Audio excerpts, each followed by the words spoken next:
काला काला चाहिए चाहिए बताया हवन कर रहे हैं ना एक बार ताली बनते भाई जो ऐसे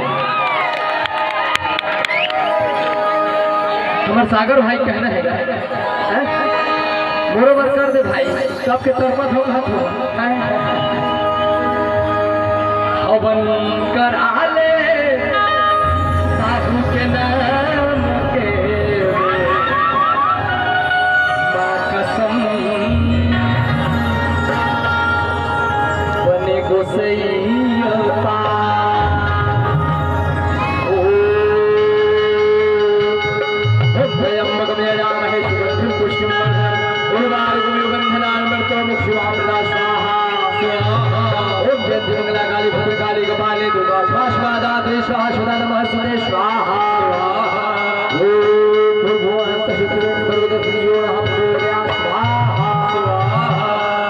काला काला चाहे भाई हाथ उठाओ हवन करा ले साहू के नाम के वो माँ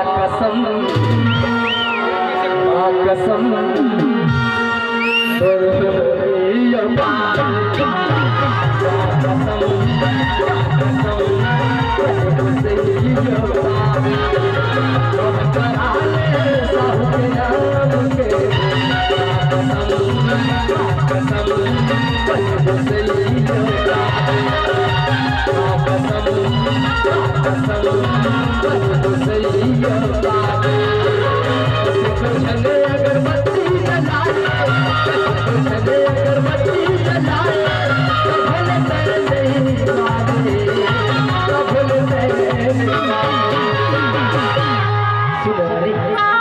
हम शिव कुमार तिवारी का कहे अगरबत्ती को काम नहीं चला थी ना तो हवन करा भी नहीं काम नहीं बने पगली तभी तो बैठो माँ कसम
Thank you.